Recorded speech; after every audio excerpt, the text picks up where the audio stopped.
Welcome to science class. आज हम पढ़ेंगे अध्याय 6 दहन और ज्वाला। हम घर पर उद्योगों में और वाहनों को चलाने के लिए विभिन्न प्रकार के ईंधनों का उपयोग विविध प्रयोजन के लिए करते हैं। क्या आप अपने घरों में प्रयुक्त होने वाले कुछ ईंधनों के नाम बता सकते हैं? देखो, घर में कौन कौन से ईंधन प्रयुक्त होते हैं बेटा? LPG भी होता है, केरोसिन भी एक ईंधन है ना। व्यापार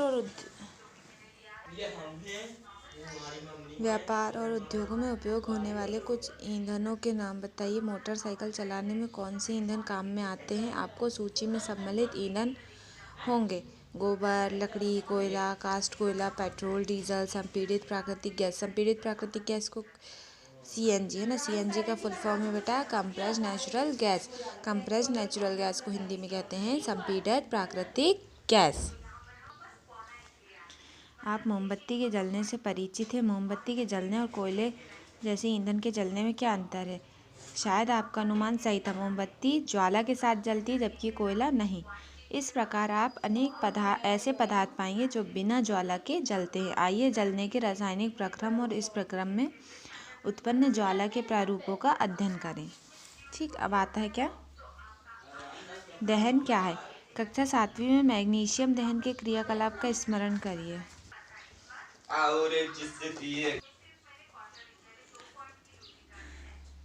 देखिए, कक्षा 7वीं में मैग्नीशियम दहन के क्रियाकलाप का स्मरण करिए। हमने देखा कि मैग्नीशियम जलकर मैग्नीशियम ऑक्साइड बनाता है और ऊष्मा तथा प्रकाश उत्पन्न करता है।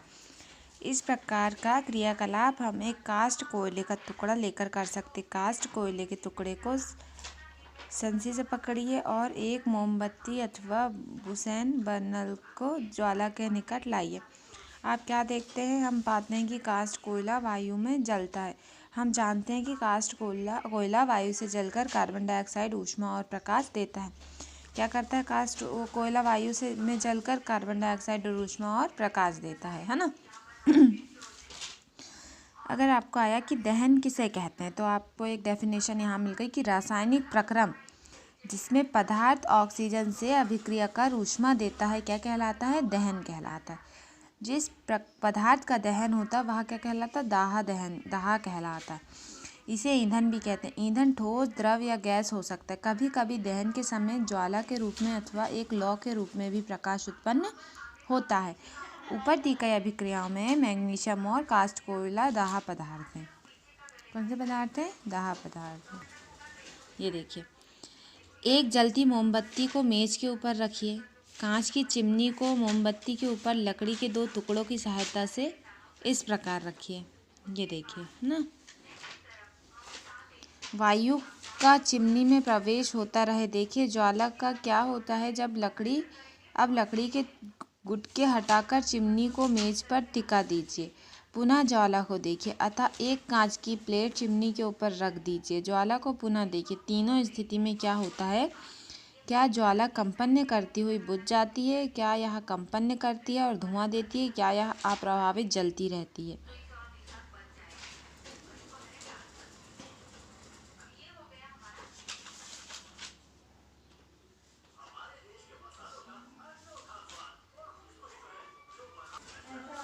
क्या आप दहन प्रक्रम में वायु की भूमिका के बारे में कुछ निष्कर्ष निकाल सकते हैं?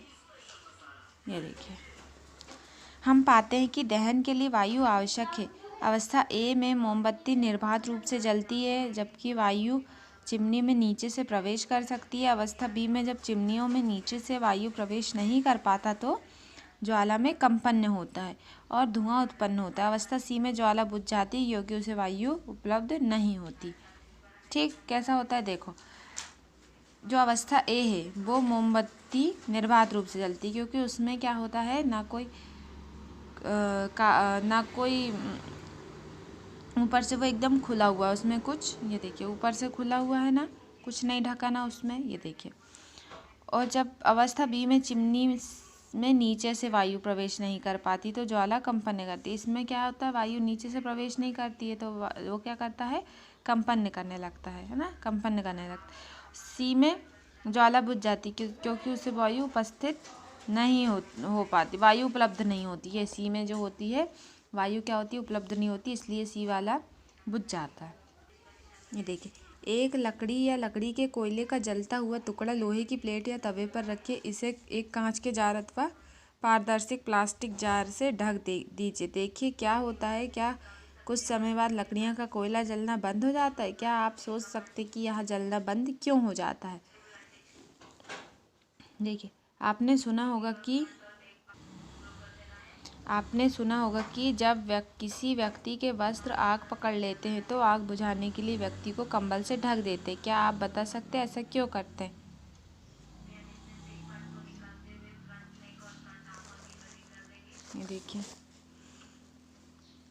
ये देखिए अब आपने कुछ अनुभव को स्मरण। एक माचिस की तीली अपने आप जल उठती या किस प्रकार जलाई जाती? आपको कागज के टुकड़े को जलाने का अनुभव अवश्य होगा।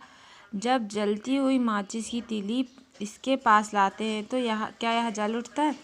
क्या आप लकड़ी के एक टुकड़े को जलती माचिस की तीली उसके पास लाकर जला सकते हैं? लकड़ी या कोयले को जलाने के लिए आपको कागज अथवा मिट्टी के तेल का उपयोग क्यों करना पड़ता है? क्या आपने जंगल में लगने वाली आग के बारे में सुना? ये देखो बेटा,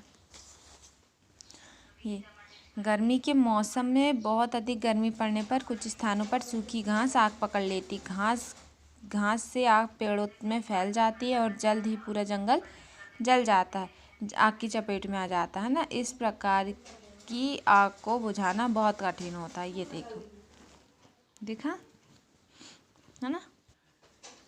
क्या ये अनुभव आपको बताते हैं कि विभिन्न पदार्थ विभिन्न ताप पर आगे बढ़ते हैं? वहाँ न्यूनतम ताप, ये है क्या डेफिनेशन हो गई ज्वलन ताप की।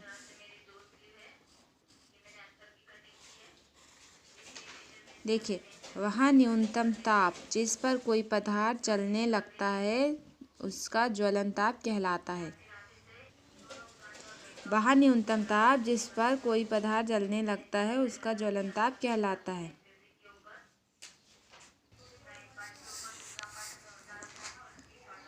क्या आप अब बता सकते हैं कि कमरे के ताप पर माचिस की तीली अपने आस आग क्यों नहीं पकड़ लेती? माचिस की तीली माचिस की डिब्बियों के बगल में रगड़ने पर क्यों जल जाती है? देखिए, माचिस का इतिहास बहुत पुराना है। 5,000 से अधिक वर्ष पूर्व प्राचीन मिस्र में गंधक में डुबाए गए चीड़ की लकड़ी के छोटे टुकड़े माचिस की तरह उपयोग किए जाते थे। आधुनिक निरापद माचिस का विकास लगभग 200 वर्ष पूर्व हुआ था। एंटीमनी ट्राइसल्फाइड पोटेशियम क्लोरेट और श्वेत फास्फोरस का मिश्रण कुछ गोंद और स्टार्च के साथ मिलाकर उचित लकड़ी में बनी माचिस की तीली के सिरे पर लगाया जाता था। जब इसे किसी खुरदुरी सतह से रगड़ा जाता था तो घर्षण की ऊष्मा के कारण श्वेत फास्फोरस प्रज्वलित हो उठता था। इससे माचिस की तीली का दहन प्रारंभ हो जाता था। परंतु श्वेत फास्फोरस माचिस उद्योग में काम करने वाले और माचिस का उपयोग करने वाले दोनों के लिए क्या था? खतरनाक साबित हुआ या सिद्ध हुआ। आजकल निरापद माचिस के सिरे पर केवल एंटीमनी ट्राइसल्फाइड और पोटेशियम क्लोरेट लगा रहता है। रगड़ने वाली सतह पर चूर्णित कांच और थोड़ा सा लाल फास्फोरस लगाते हैं जो कि खतरनाक होता है। जब माचिस की तीली को खुरदुरी सतह पर रगड़ा जाता है तो कुछ लाल फास्फोरस श्वेत फास्फोरस में क्या हो जाते हैं? परिवर्तित हो जाते हैं। यह तुरंत माचिस की तीली के सिरे पर लगे पोटेशियम क्लोरेट से अभिक्रिया कर पर्याप्त ऊष्मा उत्पन्न करता है जिससे एंटीमनी ट्राइसल्फाइड का दहन प्रारंभ हो जाता है। हमने पाया कि दाह पदार्थ तब तक आग नहीं पकड़ सकता या जल नहीं सकता तब तक उसका ताप उसके ज्वलन ताप से कम रहता है। क्या आपने कभी भोजन पकाने वाले तेल को आग पकड़ते देखा है? जब तलने वाला बर्तन लंबे समय तक जलते हुए स्टोव पर रखा रहता है, कमरे के ताप पर मिट्टी का तेल और लकड़ी अपने आप आग नहीं पकड़ते, परंतु यदि मिट्टी के तेल को थोड़ा गर्म कर दें तो वह आग पकड़ लेता है। क्या इसका प्रज्वलन ताप लकड़ी के ज्वलन ताप से कम है? क्या इसका अर्थ है कि मिट्टी के तेल के रखने में हमें विशेष सावधानी बरतनी होगी? निम्नलिखित क्रियाकलाप प्रदर्शित करता है कि किसी पदार्थ के दहन के लिए उसका ताप उसके ज्वलन ताप पर पहुंचाना आवश्यक है। ये देखिए, एक क्रियाकलाप है जलती हुई मोमबत्ती से सावधानी से काम कीजिए, है ना। देखिए, कागज़ के 2 कप तैयार कीजिए। इनमें से एक कप में 50 ml जल डालिए। दोनों कपों को अलग अलग मोमबत्ती द्वारा गर्म करिए। क्या आप देखते हैं कागज़ के खाली कप का क्या होता है, जलयुक्त कागज़ के कप का क्या होता है? क्या इस कप का जल गर्म हो जाता है? यदि हम कप को गर्म करना जारी रखें तो हम कागज़ के कप में भी जल को उबाल सकते हैं। क्या आप इस परिघटना का कोई स्पष्टीकरण सोच सकते हैं? हाँ। कागज़ के कप को दी जाने वाली कम ऊष्मा चालन द्वारा जल में चली जाती, अतः जल की उपस्थिति में ताप कागज़ के ज्वलन ताप तक नहीं पहुंच पाता, इसलिए वह जलता नहीं है। जिन पदार्थों का ज्वलन ताप बहुत कम होता है और जो ज्वाला के साथ सरलता पूर्वक आग पकड़ लेते हैं, क्या कहलाते हैं? ज्वलनशील पदार्थ कहलाते हैं। क्या कहलाते हैं? ज्वलनशील पदार्थ। ये इसकी डेफिनेशन हो गई।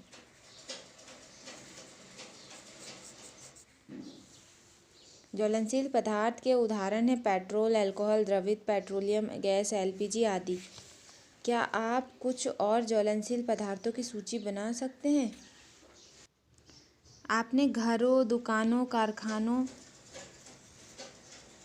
में आग लगते देखा या सुना होगा। यदि आपने इस प्रकार की कोई घटना देखी तो उसका संक्षिप्त विवरण अपनी नोटबुक में लिखिए। यहाँ अनुभव अपने कक्षा के साथियों में भी बांटिए। क्या आपके शहर नगर में फायर ब्रिगेड स्टेशन है? जब फायर ब्रिगेड आती है तो वह क्या करती है? वह आग पर जल डालती है। जल ज्वलनशील पदार्थों को ठंडा करता है, जिससे उनका ताप उनके ज्वलन ताप से कम हो जाता है। ऐसा करने से आग का फैलना रुक जाता है। ज्वलन वाष्प ज्वलनशील पदार्थ को घेर लेता है, जिससे वायु की आपूर्ति बंद हो जाती है और आग बुझ जाती है। आपने पढ़ा है कि आग उत्पन्न करने के लिए 3 आवश्यकताएं होती हैं। क्या आप इन आवश्यकताओं की सूची बना सकते हैं? ये आवश्यकताएं ईंधन, वायु, ऑक्सीजन आपूर्ति हेतु और ऊष्मा। ईंधन का ताप उसके ज्वलन से अधिक करने हेतु इनमें से एक या अधिक आवश्यकताओं को हटाकर जल को नियंत्रित किया जा सकता है। आग बुझाने वाले का कार्य वायु का प्रवाह काटना या ईंधन का ताप कम करना या दोनों होते हैं। ध्यान दीजिए कि अधिकांश स्थिति में ईंधन को घटाया नहीं जाता। उदाहरण के लिए, यदि किसी भवन में आग लगती है तो संपूर्ण भवन ही ईंधन होता है। फिर आता है दहन के प्रकार। एक जलती हुई माचिस की तीली अथवा गैस लाइटर को रसोई में गैस स्टोव के निकट लाइए।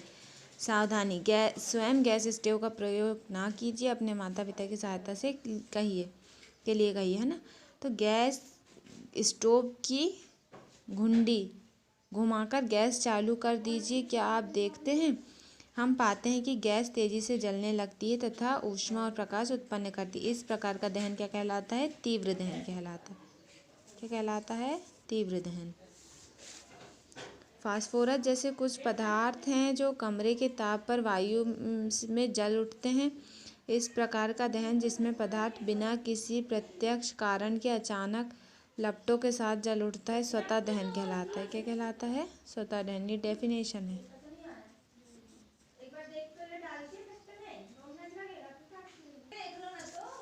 हम त्योहारों पर अक्सर आतिशबाजी करते हैं। जब पटाखे को जलाते हैं तो एक आकस्मिक अभिक्रिया होने से सूर्य प्रकाश और ध्वनि पैदा होती है। अभिक्रिया में बनी गैस बड़ी मात्रा में निकलती है। इस प्रकार की अभिक्रिया विस्फोट कहलाती है। पटाखे पर दाव डालने पर भी विस्फोट हो सकता है। अब आता है ज्वाला। एलपीजी ज्वाला का परीक्षण करिए। क्या आप ज्वाला का रंग बता सकते हैं? एक मोमबत्ती की ज्वाला का रंग कैसा होता है? कक्षा 7वीं के मैग्नीशियम रिबन को जलाने के अपने अनुभव को याद करिए। यदि आप सारणी 6.2 की शेष वस्तुओं को जलाने का अनुभव नहीं है तो आप उन्हें अब कर सकते हैं। आपने प्रेक्षण रिकॉर्ड करिए और सारणी में लिखिए कि पदार्थ ज्वाला देता है या नहीं।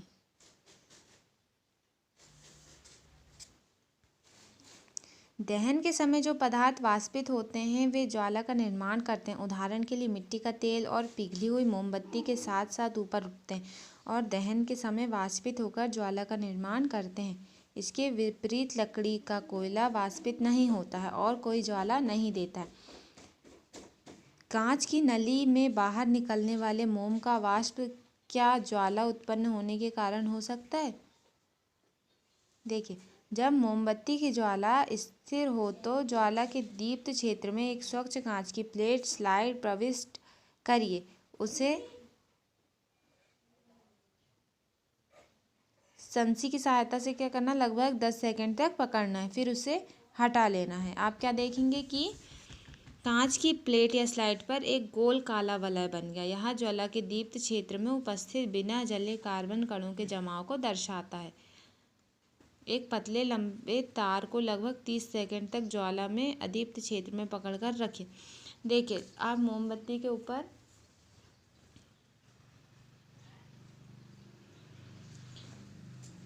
कोई भी ऐसी चीज़ रख दीजिए तो वो क्या होता है, काला हो जाता है। आसपास जितनी एरिया में उसकी लौ पहुंचती है वो क्या हो जाता है, उतना काला हो जाता है।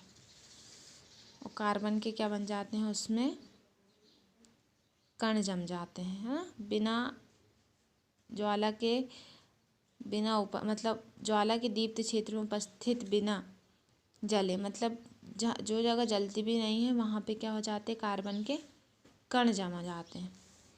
ध्यान दीजिए कि तार का भाग जो ज्वाला के कुछ ही बाहर है रक्तप्त हो जाता है। क्या यह दर्शाता है कि ज्वाला के अदीप्त क्षेत्र का ताप बहुत अधिक है? वास्तव में ज्वाला का यह भाग सबसे अधिक गर्म होता है। सोने और चांदी को पिघलाने के लिए सुनार धातु की फुकनी से ज्वाला के सबसे बाहरी भाग को उस पर फूंकते हैं। वे ज्वाला के सबसे बाहरी भाग का उपयोग क्यों करते हैं? देखो,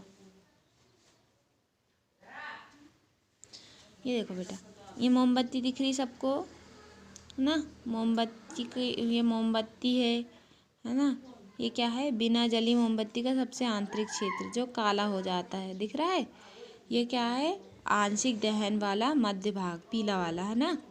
और ये पूर्ण दहन का बाहर क्षेत्र नीला हो जाता है। ये सबसे गर्म भाग होता है, ये सब कम गर्म होता है, सबसे कम गर्म होता है। और ये क्या है, अपनी मोमबत्ती है। ठीक, ये देखिए ईंधन क्या है। याद करिए कि घरेलू और औद्योगिक उपयोगों से संबंधित ऊष्मा के प्रमुख स्रोत लकड़ी, काष्ठ, कोयला, पेट्रोल, मिट्टी का तेल आदि हैं। ये पदार्थ ईंधन कहलाते हैं। क्या कहलाते हैं? ईंधन कहलाते हैं। अच्छा ईंधन वह है जो सहज उपलब्ध हो जाता है, यह सस्ता होता है और वायु में सामान्य दर में सुगमतापूर्वक जलता है। यह अधिक मात्रा में ऊष्मा उत्पन्न करता है। यहाँ जलने के उपरांत कोई अवांछनीय पदार्थ नहीं छोड़ता।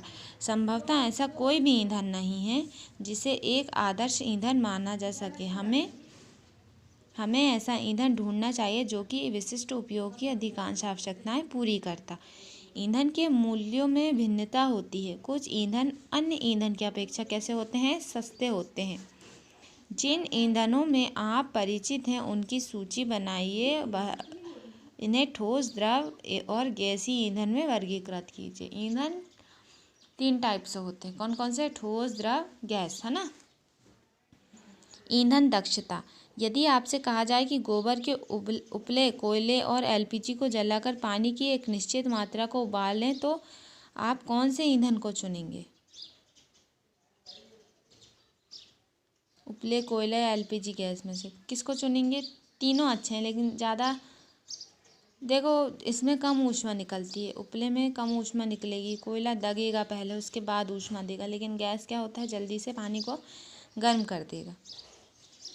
इस कारण आप अपने माता पिता की मदद लें। क्या ये ईंधन बराबर मात्रा में ऊष्मा उत्पन्न करते हैं? किसी ईंधन के 1 किलोग्राम के पूर्ण दहन से प्राप्त ऊष्मा ऊर्जा की मात्रा उसका क्या कहलाता है? ऊष्मीय मान।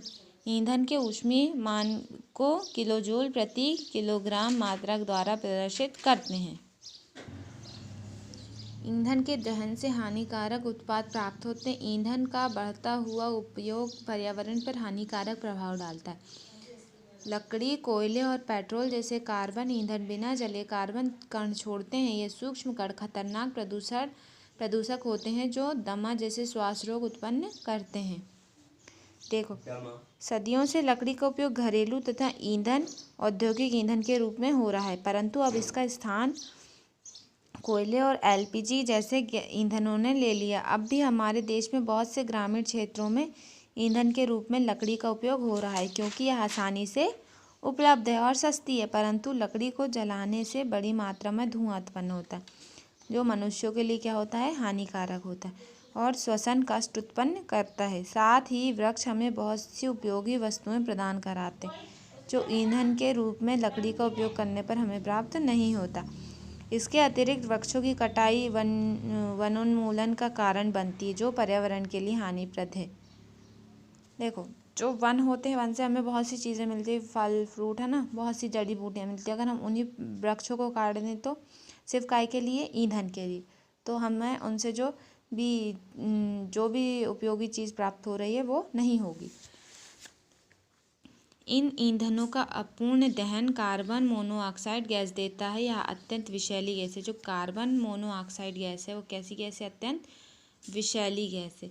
बंद कमरे में कोयला जलाना खतरनाक होता है। उत्पन्न कार्बन मोनोऑक्साइड गैस से कमरे में सो रहे व्यक्तियों की मृत्यु हो सकती है। अगर आपने सिगड़ी जलाया, कोयला जलाया, तो आप अगर उसको रात भर अपने कमरे में रख के सो गए और कमरे को बंद कर दिए, ठंड के दिनों में ऐसा कई लोग कर देते हैं, तो उससे कौन सी गैस निकलती है, कार्बन मोनोऑक्साइड गैस निकलती है, जिससे सो रहा व्यक्ति मर जाता है। वो गैस पूरे कमरे में गूंजती है ना। जो व्यक्ति वहाँ सोया है उसके श्वास द्वारा अंदर जाती है और उसके फेफड़ों को क्या कर देती है, खराब कर देती है। कौन सी गैस, कार्बन मोनोऑक्साइड, जिससे उसकी क्या हो जाती है, मृत्यु। अधिकांश ईंधनों के दहन से पर्यावरण में कार्बन डाइऑक्साइड गैस निकलती है। वायु में कार्बन डाइऑक्साइड के गैस की अधिक मात्रा संभवतः विश्व उष्णन या ग्लोबल वार्मिंग का कारण बनती है। पृथ्वी के वातावरण के तापमान में वृद्धि विश्व उष्णन कहलाती है, मतलब ग्लोबल वार्मिंग, है ना। अन्य बातों के साथ साथ इससे हिमनद पिघलने लगता है, जिससे समुद्र में जल स्तर बढ़ जाता है और तटीय क्षेत्र बाढ़ग्रस्त हो जाते हैं। ऐसे भी संभव है कि निचले स्तर वाले तटीय क्षेत्र स्थायी रूप से जलमग्न हो जाएं। देखिए, कोयले और डीजल के दहन से सल्फर डाइऑक्साइड गैस निकलती है। यह अत्यंत दमघोटू और संक्षारण गैस है। कौन सी, सल्फर डाइऑक्साइड, है ना। इसके अतिरिक्त पेट्रोल इंजन नाइट्रोजन के गैसीय ऑक्साइड छोड़ते हैं। सल्फर और नाइट्रोजन के ऑक्साइड वर्षा जल में घुल जाते हैं तथा अम्ल बनाते हैं।